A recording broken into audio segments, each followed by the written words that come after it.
Ya, nuestro grupo de trabajo está compuesto por Nicole Figueroa, María Lázaro y Javiera Sandoval.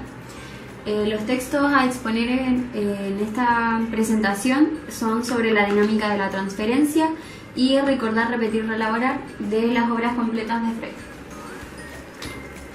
Bueno, los temas a trabajar primeramente son el contexto histórico de ambos textos, específicamente sobre la dinámica de la transferencia, y el texto recordar, repetir y reelaborar.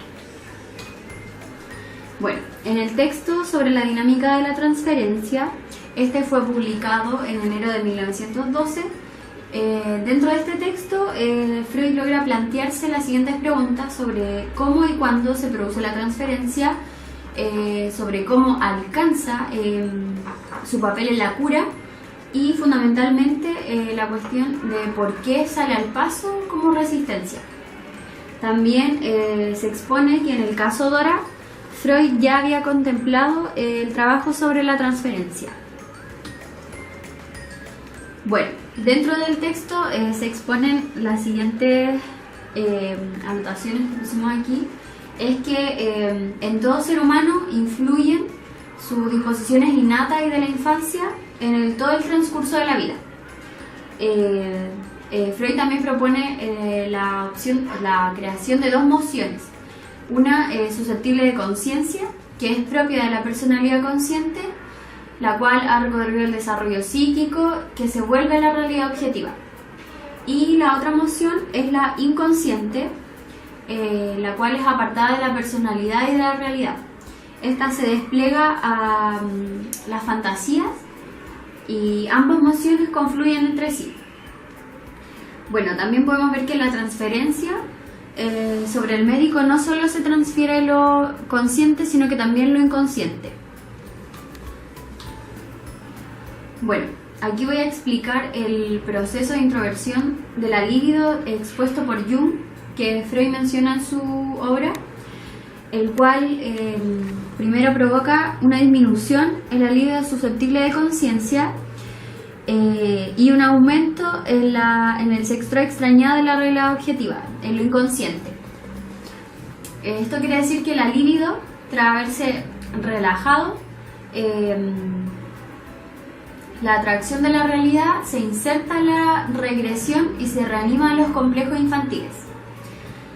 Hasta aquí la cura analítica busca alcanzarla y volverla de nuevo asequible a la conciencia.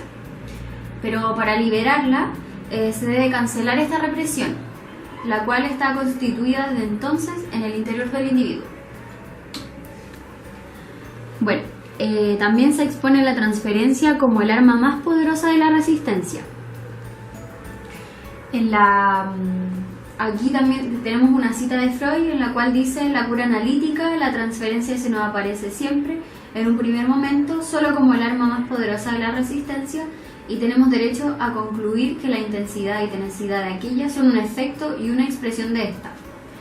Pero Freud expone que no se puede solamente entender la transferencia como tal, sino que comprender la transferencia como positiva y una negativa. La positiva es la que contiene los sentimientos tiernos, los amistosos que son susceptibles de conciencia. Y la transferencia negativa son los sentimientos hostiles que se suelen encontrar junto a los sentimientos ternos pero dirigidos a la misma persona. Dentro de los ejemplos de transferencia tenemos el amor de transferencia, en la cual el paciente coloca en el analista un ideal del yo. Y a través de este ideal el paciente mostrará la imagen ideal de sí mismo, provocando que aquellos deseos que no sean parte de este ideal sean reprimidos. Bueno, yo voy a seguir con los ejemplos de transferencia.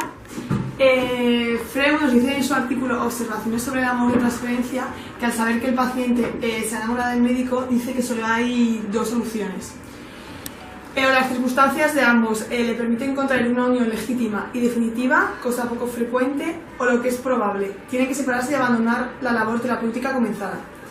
Existe una tercera solución que parece compatible con la continuación de la cura. la iniciación de unas relaciones amorosas ilegítimas y pasajeras, pero tanto la moral burguesa como la dignidad profesional médico le hacen imposible.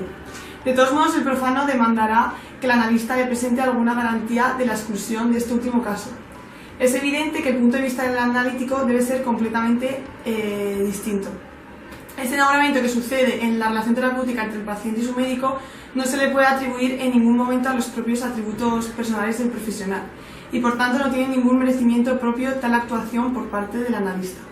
Por lo que consideramos, los que entendemos esta situación dispar, que estaba motivada por una relación profesional y que no obedece en ninguna circunstancia a un encuentro entre dos personas en condiciones que suceden en la cotidianidad.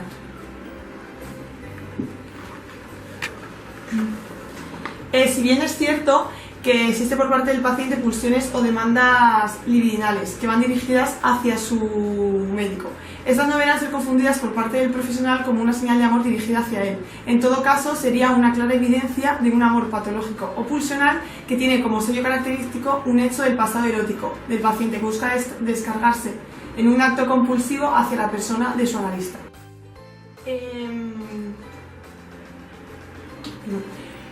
El amor de transferencia es la repetición en un acto de los impulsos reprimidos en etapas infantiles.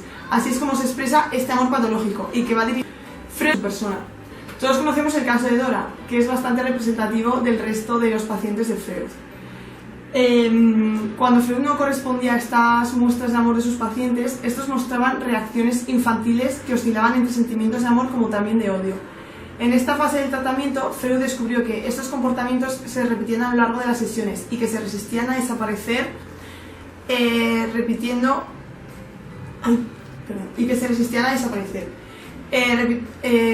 este descubrimiento. Desarrolló en 1914 en su ensayo sobre recuerdo, repetición y reelaboración. Espera, corta.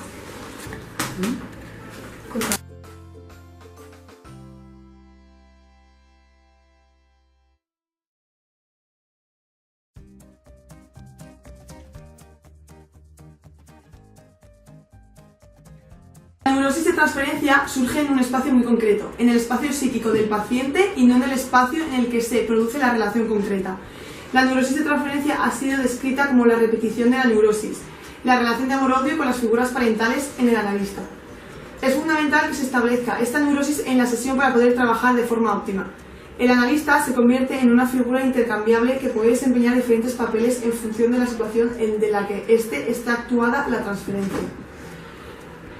Puede transferirse a su figura la idea de una madre amorosa, una madre juiciosa y punitiva, etc. Se desarrolla en una relación que es asimétrica porque psicoanalista y paciente tienen roles muy diferentes y en una relación en la que la comunicación no es complementaria. Freud describió la transferencia como el desplazamiento de afecto de una representación a otra, que podría convertirse en un impedimento para el trabajo terapéutico.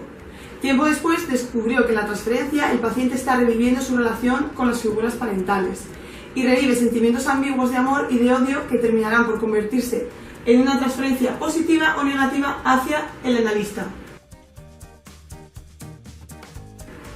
Ahora vamos a hablar de la transferencia durante el psicoanálisis infantil, el entrecruzamiento de transferencias. En el psicoanálisis infantil, el analista está en una posición de entrecruzamiento de transferencias, puesto que ésta recibe la transferencia de los padres por un lado y la transferencia de su paciente por otro, las cuales a veces pueden confluir en una misma dirección. La transferencia de los padres puede manifestar temor, juicio, rivalidad, rechazo, expectativas, idealización, por lo que también hablaremos de transferencia positiva o negativa.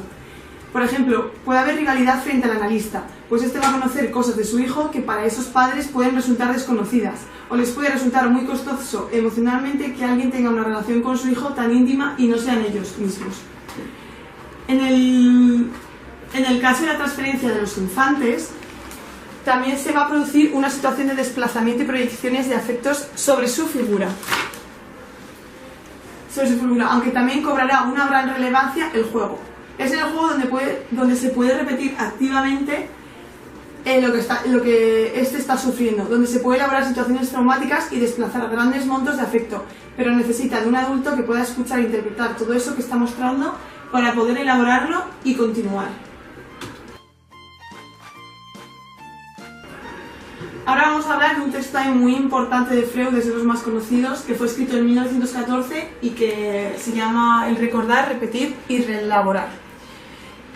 Y bueno, de lo que habla básicamente en el texto es del repetir, su diferencia con el recordar. ¿Qué vínculo tiene el repetir con la transferencia y la resistencia? Y cómo maneja el analista esta repetición. Freud hace referencia a 3 momentos de la técnica psicoanalítica y vamos a hablar un poquito de los 3.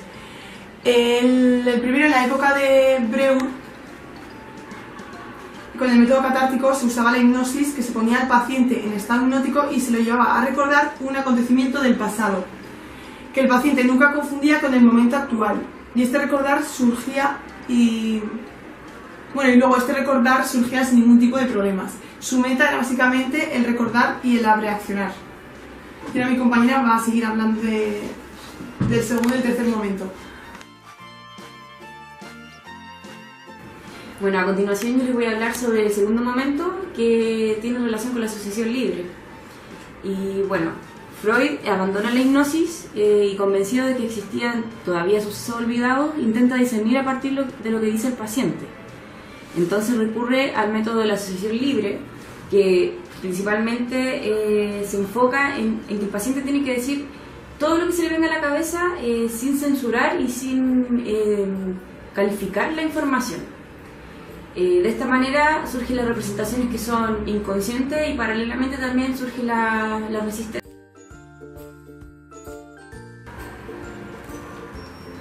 El tercer momento habla de la atención flotante y bueno, aquí el analista ya no se enfoca en ningún suceso en particular, sino que trabaja con lo que trae el paciente a la terapia, a la sesión terapéutica.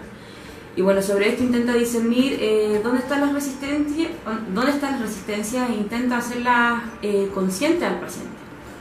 Y una vez que las resistencias son reconocidas y vencidas, entonces recordar aparece sin mayores dificultades. Bueno, para continuar con la atención flotante, a partir de esta técnica el paciente ya no solamente se recuerda en un estado hipnoide, sino que aquello que está olvidado o reprimido lo repite en forma de acción, sin saber qué lo está repitiendo. O sea, esto quiere decir que el paciente está repitiendo una conducta o una acción de su pasado y lo vive de manera actual. Y bueno, en el texto de recordar, repetir y reelaborar aparecen los conceptos de compulsión de repetición y de reelaboración, donde la transferencia es considerada la pieza de repetición y es una transferencia del pasado olvidado. Mientras más resistencia, hay más sustitución del recordar por el actual. Cuando la cura por la transferencia es positiva, aparece una mayor profundización en el recuerdo. Sin embargo, cuando esta transferencia se vuelve como un sentimiento hostil, el recordar ya deja sitio al actual. Entonces las resistencias comandan lo que se va a repetir.